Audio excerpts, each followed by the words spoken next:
Welcome to today's Tech Talk. We are very pleased to have Professor Tim Bell from the Computer Science Department of the University of Canterbury in Christchurch, New Zealand.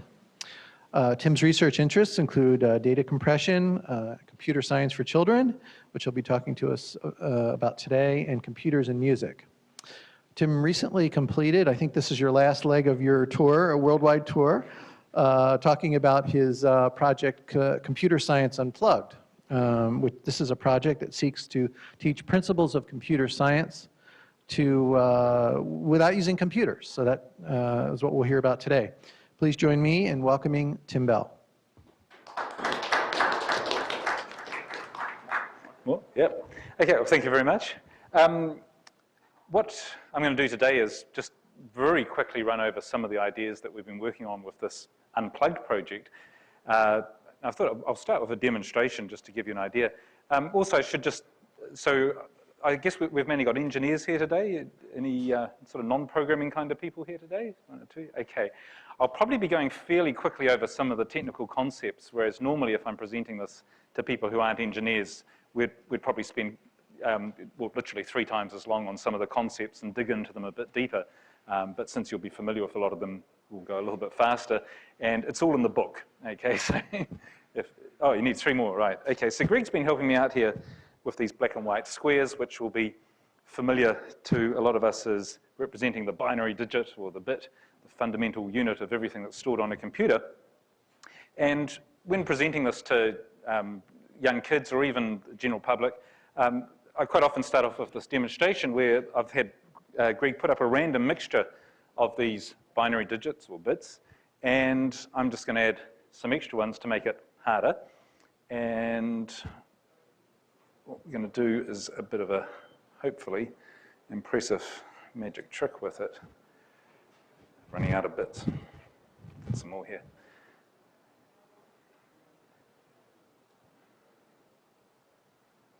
Black one there.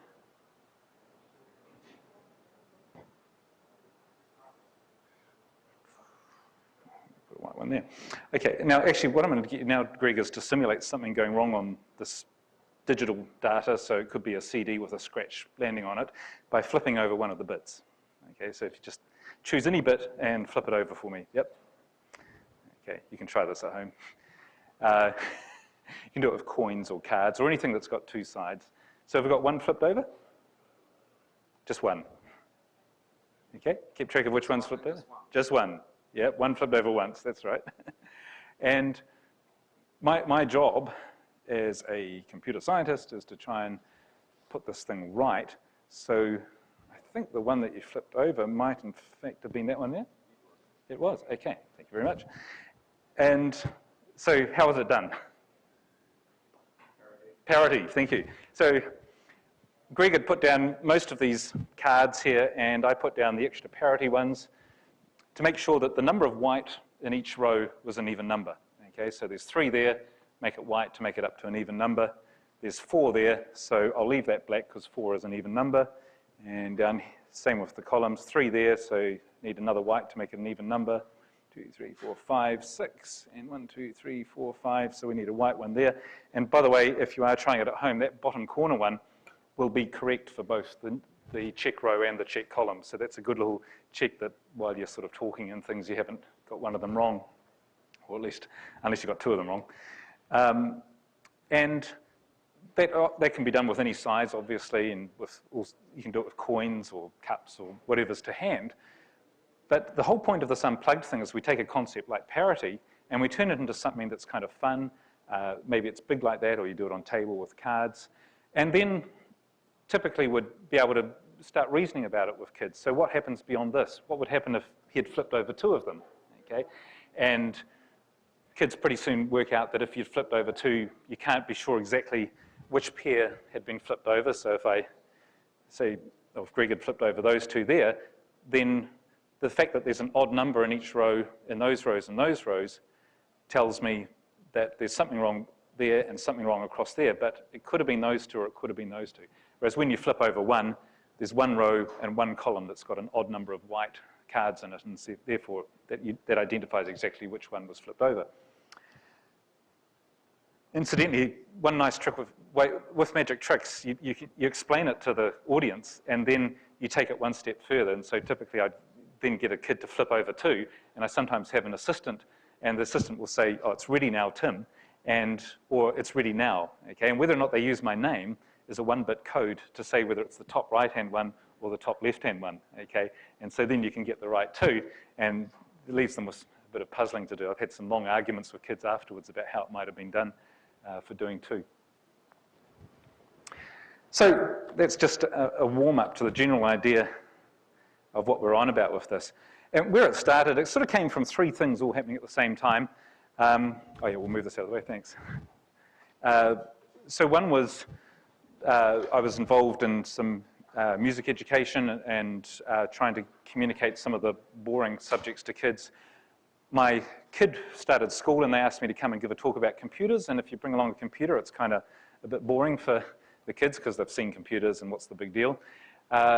And also we had a science centre setting up in town, and they were interested in displays and activities that would sort of show computer science to kids. But you can't just put in a computer running software that they probably use at home, so what do you do? And I started looking at how people popularise science topics, and a lot of people who are involved in popularisation of science would take a topic that might not be interesting. You know, you go into a class and say, today we're going to do statistics, and they might not be that interesting. But if you say, today we're going to do lotto, then suddenly it becomes a lot more interesting, which is just statistics with long odds, right? Or today we're going to do viruses, maybe not so interesting. But if you say, today we're going to do snot, then suddenly it's interesting. And there was one science festival I went to where there was a talk that had snot in the title, and all the 10 to 12-year-old boys were going along to it. I mean, what could be more interesting? It was actually just about viruses, but chemistry, how's that, you know, publicized? Generally using explosions, okay? And in fact, I'm worried that the next generation of chemists is probably going to be a bunch of pyromaniacs because they've been to all these demonstrations using explosions. With physics, pretty much the same, blowing things up, lightning, and all that sort of stuff. So we've got this environment where all these scientific things are being popularized with explosions and fancy things, but what do we do with computer science? And that's really where the Unplugged thing grew. And I met with a few other people who were thinking like this, and we've pulled ideas and tried them out over the years and gradually put them together into a bunch of things. So first of all, there is a bunch of about 20 activities that we've developed, which have all been tried and tested and work really well. And I'll show you a few of them so that, you know, next time you're asked to go and explain at someone's class or some sort of situation where the people aren't that interested in computers, you might be able to use some of these. There's also two books that we've developed, and one of them is a bit more technical. The other one is designed for elementary school teachers, that sort of age group and that sort of background. And they have all the handouts, and there's activities in them and follow-up and explanations about how all these things work. There's a show that we've developed, and generally this has been run in the middle of winter in New Zealand in June, and it's been sold out. Lots of people come along to it. I think actually when they see the computer science in the title, they think that we're going to show them how to stop, you know, their computer from crashing or something like that. But from the surveys, we find out that they actually get a lot out of it. There's a website, and I'll give the URL for that at the end. And a lot of these things are available directly on the website. There's a bunch of videos. In fact, one I just... So we're working on a new set of videos, but I'll just give you an idea of what we're on about with a video of another activity.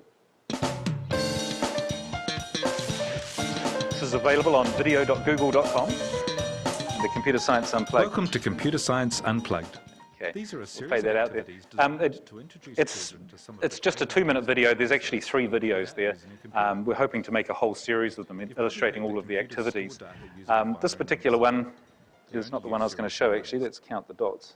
Let's just skip to a sorting networks. Okay, so it goes through and explains how a lot of the output you see on computers is sorted, whether it's sorted by name or age or arrival of an email date or page rank or whatever it is. And But this is a parallel sorting algorithm, and what's happening here is we have this chart on the ground, and two children follow along the arrows, or the lines. When they meet, they compare their numbers, and there's, the smaller number goes out the left-hand line, the larger number goes out the right-hand line. And so this is a parallel sorting network. We get three comparisons happening at once. So it's sort of conveying the idea of parallelism, the idea that we want to get this as fat as possible, to get as much parallelism as possible, and they come out sorted, which is kind of fun, actually. Then we give them bigger numbers, and it makes it harder, and we can develop bigger sorting networks. When we did this video, I had a great idea at the end to you should throw them all up in the end, and then 3 seconds later I realized it wasn't such a great idea, but it made a good video. So with the sorting network, you can start talking to the kids about, okay, let's say we had to sort 8 things, what sort of sorting network would you have? Well, we start off with 3 and 2 and easier ones like that. And then you can talk about parallelism and how wide can it be? Why can't, if you've got 6 values being sorted, why can't it be more than 3 comparisons wide and all that sort of thing? All right. So we've got videos. We've actually done some outdoor events. This particular illustration here is maths in the park, a bit of knot theory in this particular case, which is not directly computer science, but in the background, that orange on the ground there is actually a sorting network as well. We had an event, public event, people could come along to the park and do math, and including a bit of computer science. That's the biggest sorting network I've done is 50, so if anyone ever does more than 50 people sorting, you can let me know and we'll put it up on the webpage. And we built a new building at our university not too long ago, and as part of the landscaping, we put in a computer science garden. So in this garden, you might notice that there are 7 bridges, and when I have a bunch of school kids come out and they're getting a bit rowdy in the classroom, we go outside and tell them to solve the 7 bridges problem, right? So they have to cross every bridge exactly once.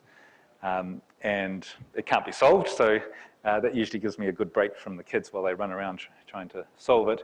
And then when they get suspicious and think it can't be solved, then we try and get them to, we'll prove it, And some of them actually manage to reason through. So the reason is that because the degree of the nodes, there's too many with an odd degree on it, right? And they don't use that language, but they manage to reason that you need to have an even number of bridges and things like that. At least some of them do. This is the show. That handsome dude there is Arnold the Wonder Parrot, actually. And Arnold turns out to be the star of the show. Small, fluffy animals will always upstage you. He only got in as a gag because of the parroty trick, okay? But it turns out in all the surveys that they liked all sorts of things, but the one thing that almost everyone liked was Arnold the Wonder Parrot. The books that I've talked about, I've had a lot of people ask to translate them into their own language. And so, in fact, the Korean version of it has just come out. And you can order that off the web if you want.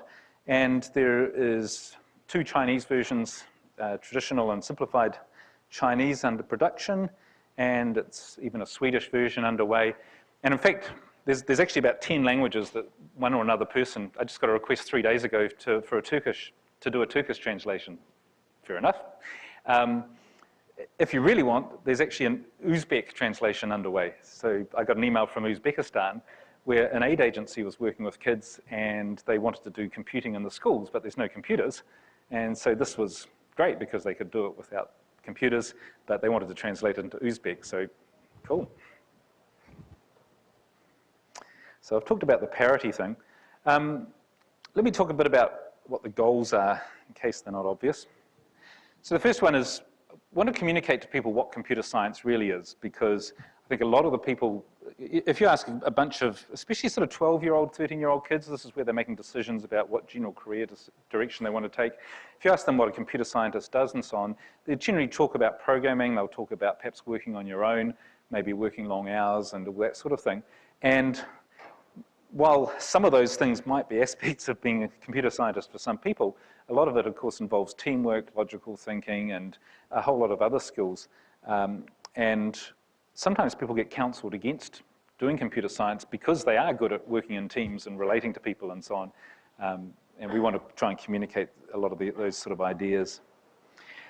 Want to reach minority groups and disadvantaged groups, and I mean, I've talked about making it available for people who don't have access to computers, but also a really big minority in computer science, of course, is women. And generally, the kind of environment that is in schools for using computers is one that's probably doesn't always appeal to women, and yet a lot of these puzzles and interactive team games and that sort of stuff do, and the problem-solving kind of side of it does. So sort of, rather than saying you have to learn programming and then we might let you do computer science, it's like you can do some computer science, and by the way, if you want to do it on a computer, you might need to learn programming to do that. We obviously want to create interest in computer science, especially the demand for computer science graduates is increasing rapidly.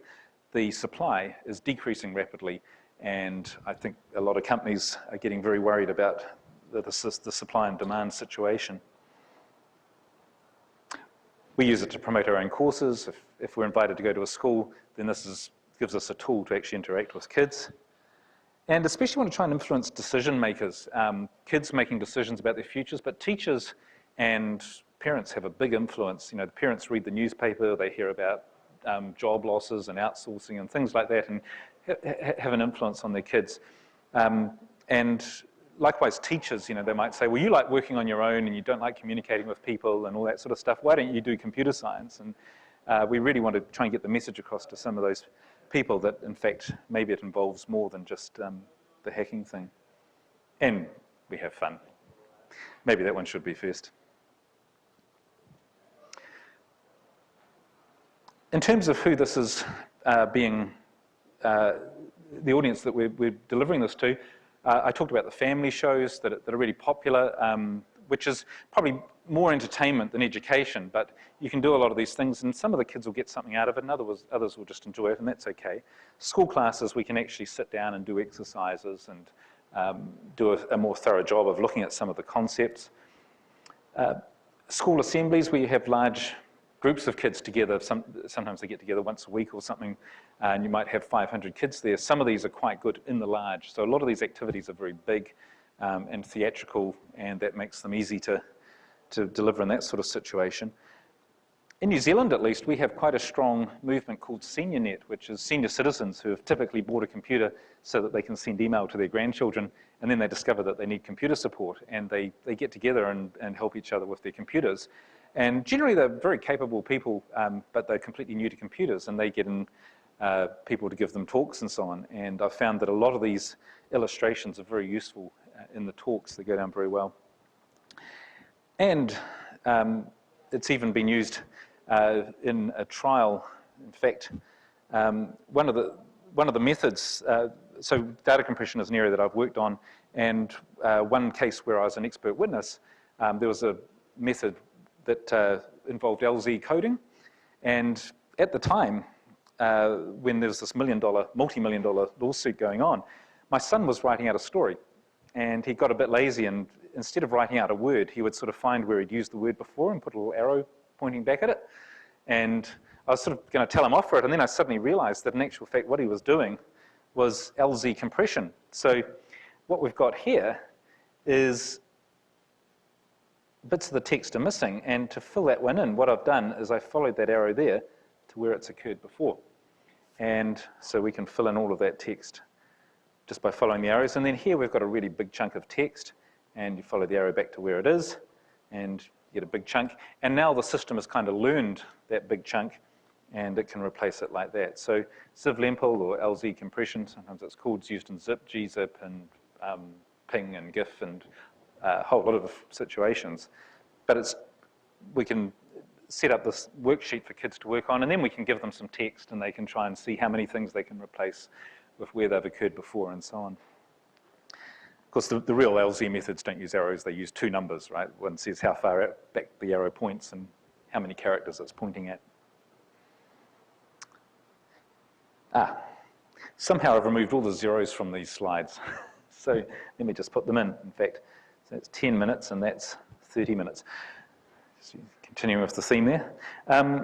So we have the show that is can either be sort of a 10-minute science centre sort of show, where they say, at 3 o'clock this afternoon there'll be a show in the auditorium and we'll explain some concepts from computer science, through to about a 1-hour show, which is the one that we run as part of this Midwinter Festival. Usually more than about an hour. I find that no matter how much fun the kids are having, they tend to lose concentration after about that long. With all of these things, there's always a balance between entertainment and education level, and sometimes I think it's important not to get too hung up on trying to educate people about every fine detail, but let them just enjoy it and think through the concepts on their own. But generally I try and provide some sort of follow-up. There's follow-up material on the internet too.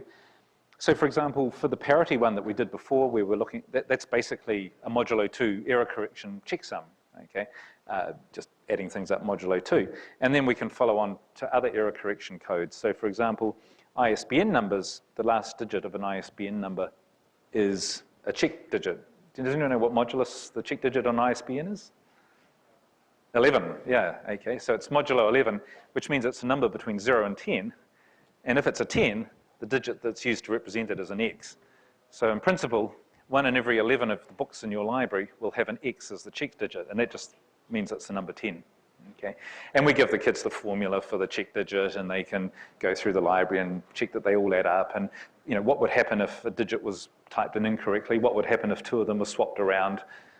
And they can experiment with all of those sort of things. Now, another really important principle, I think, working with the kids, is to get the answers from them. So, for example, with the parity thing there, I explained it as parity because most of this audience know what parity is. But with the kids, you'd sort of get them to count how many white squares there are. They'd figure out that it's an even number. They'd figure out that there's an odd number for themselves. And what I want to communicate there is that they probably are capable of figuring out these concepts from computer science for themselves. And if they can figure out that concept, maybe they'll go on to deal with some of the problems that we haven't solved. Because another problem with education, I think, is that because it has to be tested, we tend to have a science book that contains everything they need to know about science. They learn it all, and if they can get all that right, then they pass the test. But in actual fact, there's more in science that we don't know than what we do know, right? And the more we find out that we don't know. And it's the same in computer science. I mean, there's lots and lots of problems that we don't know how to solve optimally. There's lots of things that we're still trying to do, and that's what, I guess, keeps us computer scientists in business. But I think a lot of children and the general public would see that the main advances of computer science is can we get from 3 gigahertz machines to 6 gigahertz machines or something like that. So for example, MP completeness, right, one of the biggest questions in computer science, you can deal with quite easily because it's about exponential explosion, and that's kind of humorous, right? You can take a small problem like map coloring or a traveling salesman problem or something like that, and kids soon realize that these things are really intractable, that there's just too many things to try out, and they can work out how long it would take if you could do 1 million or 1 billion operations every second. And the whole infeasibility of these problems becomes a bit fairly obvious. And because they've solved problems like the parity one, we want them to try and think, well, maybe if they get their math right and they work on it, they'll be able to solve some of the other hard problems that we're trying to deal with as computer scientists. I'll just run through a couple of the activities that we've developed, just to give you a bit more of a feel for things. Binary numbers turns out to be a lot of fun, and I guess moderately simple concept, but very fundamental to everything that happens on computer science, because everything is just bits. And there's 2 main ways that I'd present it. One is getting a bunch of kids up the front of the class, in this photo here, and each one has a dot, or a number of dots on their card that is either visible or not visible. In fact, I use black and white cards because it corresponds to the black and white that we had on the parity. Okay, so one of my colleagues does this where each child holds the card, and they either have their hand up or their hand not up too, which means the audience can kind of read things off a bit more easily. But either way, you get these binary numbers. That's 1, 0, 1, 0, 1 there. Now, to decode that binary number, you don't even need to be able to add. You just need to be able to count up to 21. Okay, there's 21 dots on the picture. And then we can reason with the kids like, well, is there another way that we could have done 21?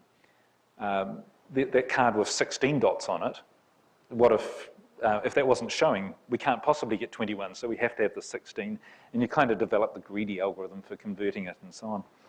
Incidentally, it's just giving out the cards is fun, right? So you give out the 1 card and then the 2 card and ask them what comes next. You know, the figure it out for yourself thing. Normally they'll say 3, put out the 4, no explanation, but then typically kids will either say 6 for the next one, 1, 2, 4, 6, and then they'll realize that no, 8 is the next thing in the pattern, and usually get up to about 1,024 before they kind of run out of steam. It can also just be done on a desk, so we give the kids a set of cards, and each one can play around with the cards and try and get the right number of dots showing. Just things that may be obvious to us, but is there more than one way to represent the number 5? Okay. What's the smallest number? Generally they'll say 1, and then after a little moment's thought they'll say 0. What's the largest number? The idea that the largest number is you double the biggest card and subtract 1.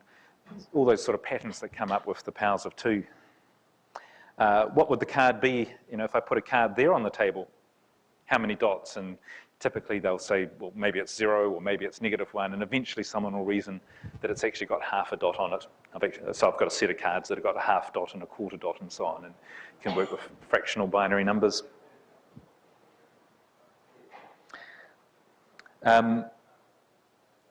Then moving from that onto my so-called ASCII code, we talk about how would you code these as characters, and again, kids will figure out for themselves that you should use a code something like that one there. And then I introduced the idea of modems communicating using beeps, and we use a low beep, beep for a 0 and a beep for a 1. Okay, so I'll send you a message. You guys should be able to figure this out. So left to right, here's the 1s and 0s. So that's beep is 0 and beep is 1. So beep, beep, beep, beep, beep. What letter? Yeah, H. Yeah, very good. And here's the next letter. Beep, beep, beep, beep, beep. I, okay? And that's my whole email message to you, okay? Hi. And then we can talk about how, modems actually go a little bit faster than that, and they make awful sounds and so on.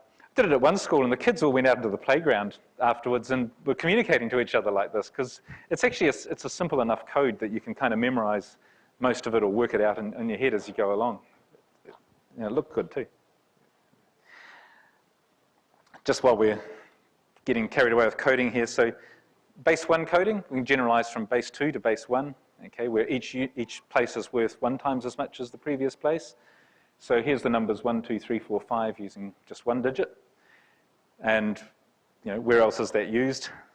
Tally marks, counting on your fingers, the old telephones, and you go tick, tick, tick, tick, tick. And most important application of this coding, the annual use, the birthday cake. And in fact, one of my friends went to a birthday party where they had 100 candles on the cake, and you're probably aware that as you get more and more candles on the cake, it gets more and more dangerous because you kind of get this updraft from the flames. And this particular occasion, actually, the cake turned into a molten ball of wax and set light to the ceiling, and that was the end of the party. They had to get the fire brigade in. Computer science to the rescue. Each candle can either be lit or not lit, okay? So with 5 candles, what's the biggest number we can do? 31, okay?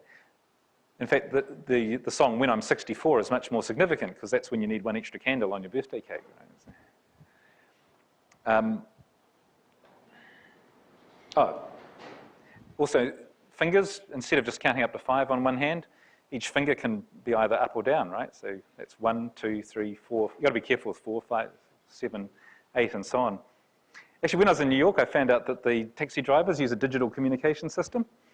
I was driving around New York, and they gave me guidance on what I should be doing using digital signals, usually the number 4. So, like, don't slow down for that orange light.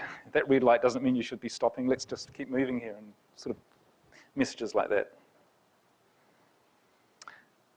Okay, image compression. For this one, what we do, someone said this is me with a can of beer, but it's actually a spray paint can.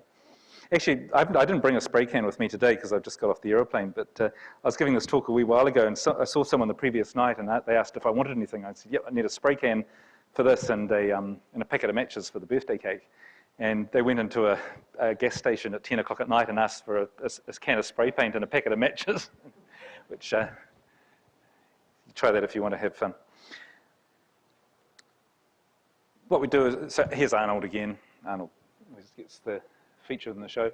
So we look at how the image of Arnold is coded using pixels. We can talk about how pixels are just paint by numbers, and then it relates back to the bits. You know, the more bits you have, the more accuracy of the image you have, and so on.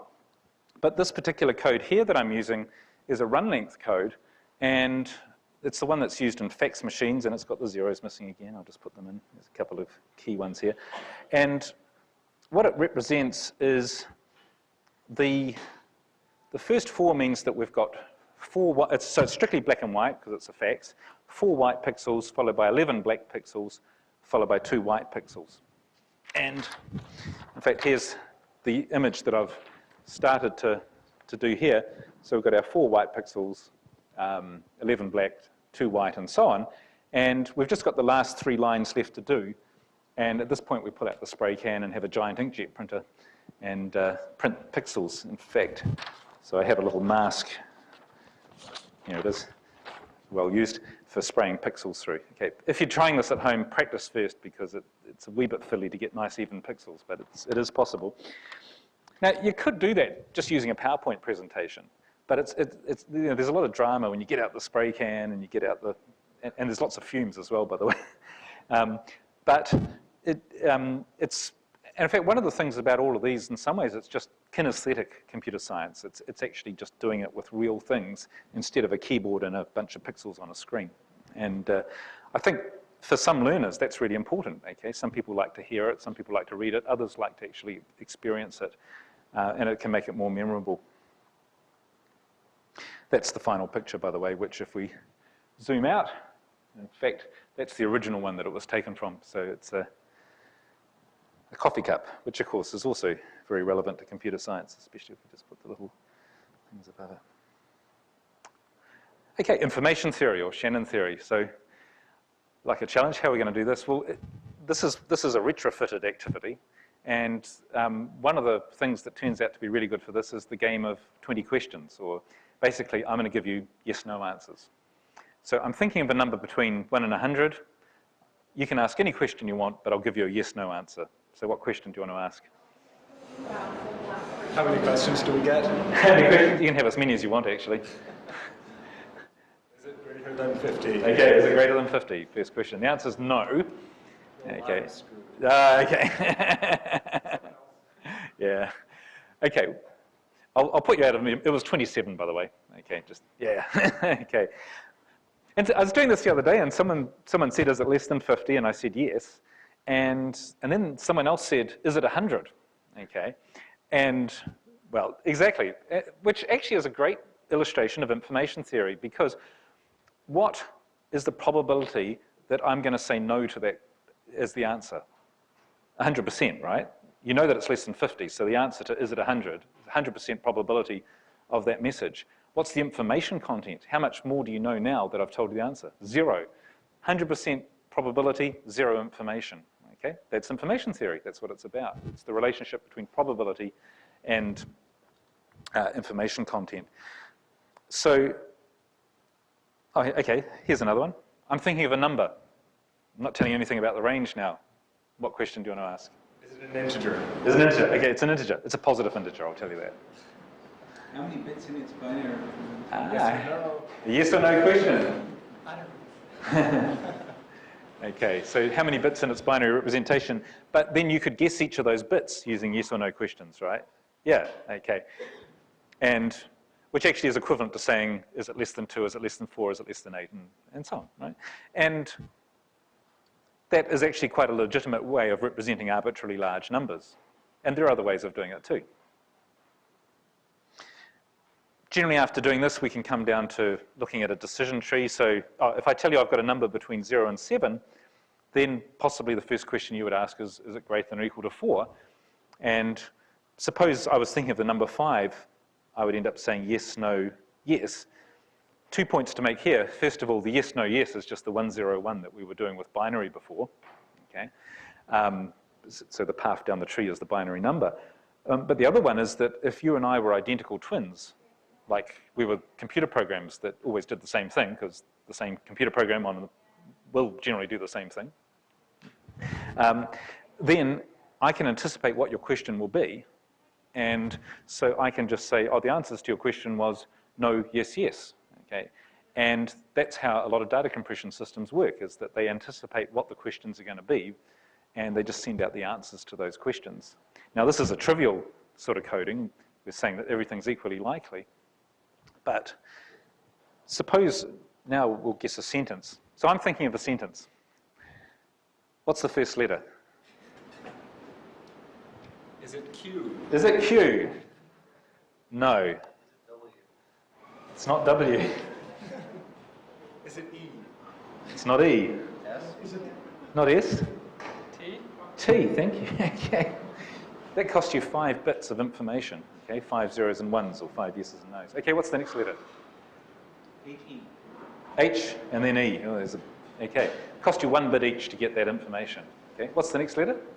Space. White space. Space? No. R. Ah, very good. Okay, 2 bits. Higher information content, okay, because there was a bit of surprise there, a lower probability. What's the next letter? E. E.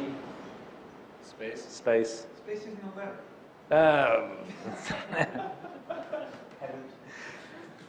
This is just like working with the kids, actually. It's great, though. I mean, one of the things about working with kids, space isn't a letter, for those who didn't hear, is that they don't mind asking all sorts of questions, and they don't mind saying, but you told us something else before. And in fact, once or twice, we've actually discovered things that we hadn't thought of, because the kids challenge you on stuff.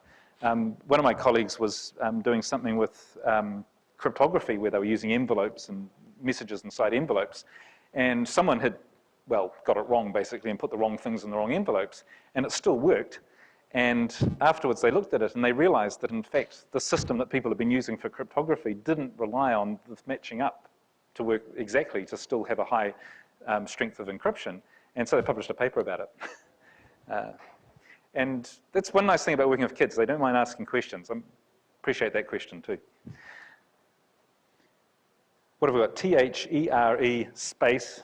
What's the next character? I. Very good. S. Yes. Space. A. Not A. N. Not N. Oh, sorry, it is N. Yeah. Very good. Not used to people getting it that quickly. But we've got this idea that some letters have high information content, some have low, and so on. And one of the illustrations in the textbook is, if you said, today I got a ride to school on a spaceship, low probability, high information content. Okay. And for those of us who are really interested, of course, we've got the negative logarithmic relationship between them. But I wouldn't normally get into that with elementary school kids. Okay. There's a lot of math and number stuff in there, but there's a lot more to computer science than that. And human-computer interaction, I think, is really an important area that we miss out on. And quite often I illustrate this with the Stroop effect from psychology. So I'm going to put up a word, and you just got to call out what color the word is written in. Okay, not the word, but the color that it's written in. Here we go. Black. That color's black. Okay. Or in New Zealand we call this black. Okay, just humor me here. Okay, next color. Red. Blue. Red. Yellow. Green. Take off my glasses. Black. Yeah. Okay, he's got the idea. So you take your glasses off. It's actually a lot easier. Yeah. And so on. And we can talk about, well, what's this got to do with computers? And there's lots of examples where this comes up, but one that every kid's probably come across is if you've used Microsoft Windows, you're looking at the screen, what's written on the button that you press to stop the computer? Dell. Yeah. Okay. And who thought it was kind of strange that you press the start button to stop the computer? And most of them will say, everyone knows you press start to stop the computer, and you can point out the first thing under start is to shut down or log off or something like that. And that offers to start the computer and so on. Now that's not a big deal. People got used to it, and there's a kind of a cultural thing around it. But with almost any audience, you can generally say, has anyone here ever been frustrated by a computer? Has anyone ever found an error message that tells them not to do what they need to do, you know, that sort of thing? And, well, in fact, quite a safe one is, has anyone ever felt angry at their computer, okay? Violent thoughts towards their computer. This is my solution here, by the way, is the stop button. And you can discuss about, you know, this new interface would probably confuse people and that sort of thing. So here's a very familiar, if not outdated error message, which says, you know, it's either this problem or this problem. I'm not going to tell you which one. Okay, now let's have some fun here today. But I will tell you the solution, right? Replace the disk. And what happens if you replace the floppy disk? You get the same error message. Okay, it's like printer not working, check the printer cable and try again. Net result, printer not working, check the printer. And what you find is most people have learnt to disbelieve error messages, or as soon as it comes up, they click the OK or the cancel button or whatever, don't even bother reading it because they don't trust it. And it gets people thinking about interfaces, and perhaps the idea that we need to think a little bit more about the person using the interface. This is one of my favorites. So, yeah. Cannot delete the file, delete some files and try again, okay. And actually, I mean, you can talk about what actually might cause that kind of problem. Taking it unplugged away from the computer, so here's an illustration. This is a road in New Zealand. If you go across to our west coast, you come across this roundabout or rotary, and what you notice is someone's put a railway line right through the middle. And it really is a railway line going right through the middle of it. And as you approach the intersection, you notice that there's actually something like 14 signs, which really just says that bad design means you have to have lots of documentation, right? This is my favorite one. This is a road and a rail bridge shared. It's the road that have to give way, by the way. My favorite one's the sign for the cyclists. It's not all that backward in New Zealand, but we do have our fun bits of road. In terms of activities for kids, we've got a thing with designing doors and figuring out, you know, what the affordances are on the doors, and especially getting across to kids the idea that the system is the machine and the user. That, you know, rather than a really good system isn't just the box that goes really well, but it's this thing here, the user plus the machine, and therefore you have to understand this part of the system and how it works. And maybe we need people who know a little bit about psychology and sociology and teamwork and interaction and all that kind of thing to be designing the stuff that people are going to use, which is news to a lot of kids. Okay. I think, actually, that's probably, yeah, I'll just do sorting. So one of the activities with sorting, we have balance scales and a whole lot of weights that look identical. So the only way you can compare them is by balancing them, and of course that completely simulates the situation you've got on the computer with binary comparisons. It's pretty easy to get kids to figure out selection sort, you know, try and find the heaviest one and then put that aside, find the second heaviest one, put it aside, and so on.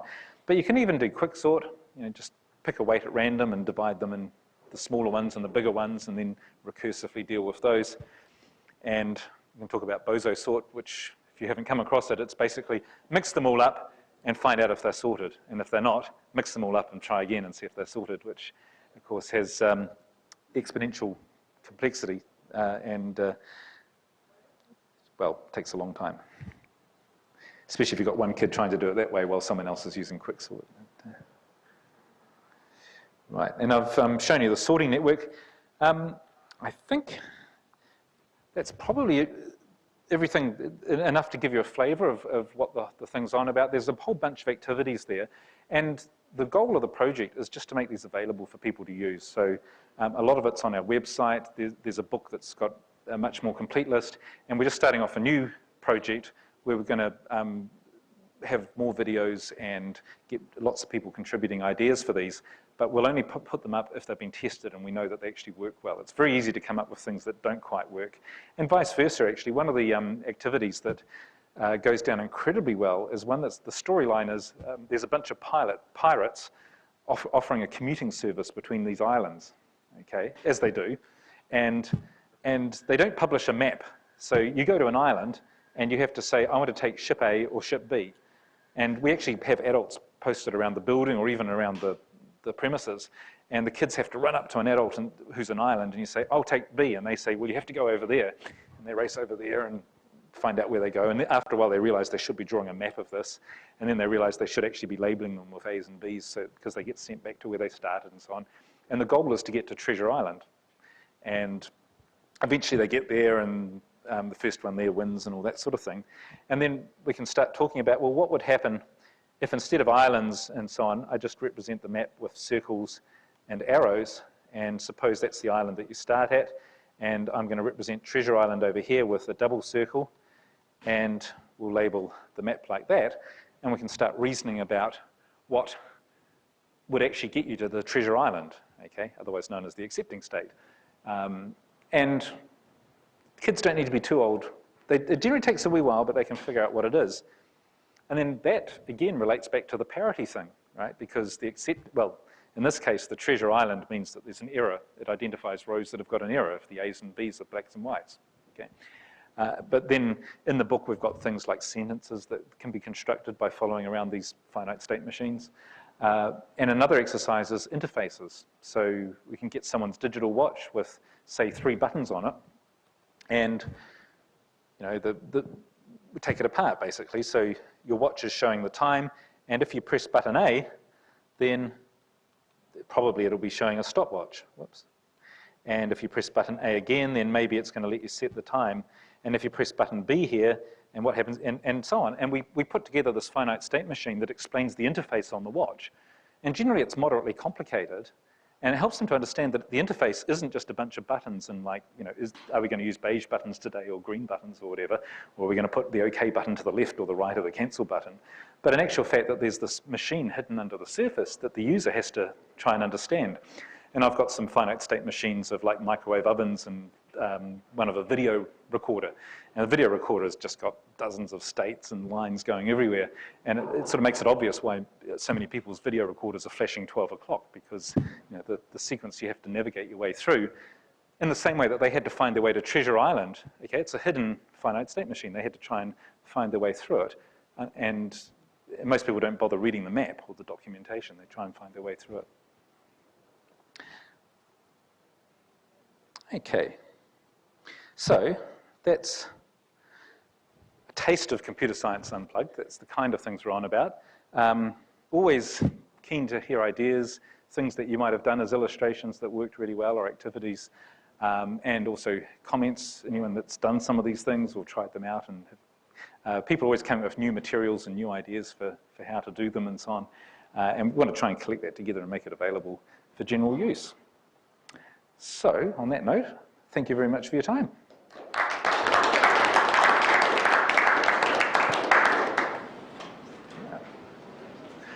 And if you do want a copy of the book,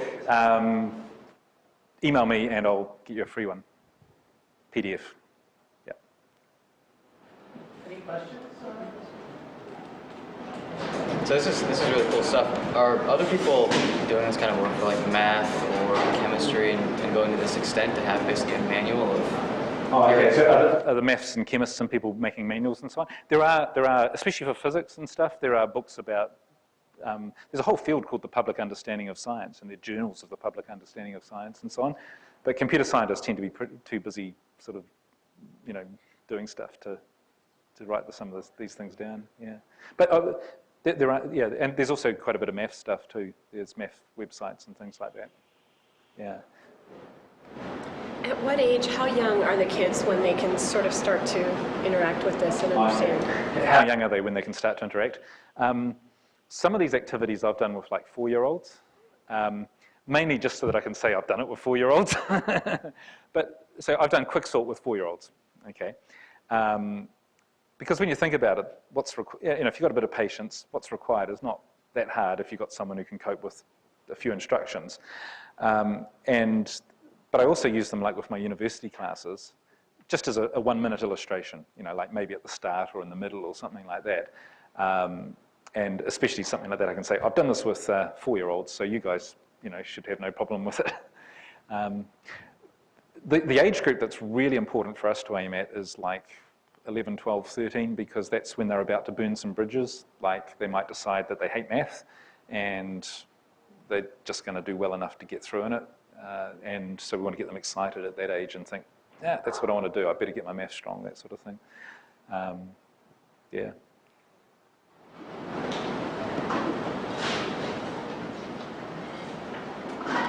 Thank you, Tim. Okay, thank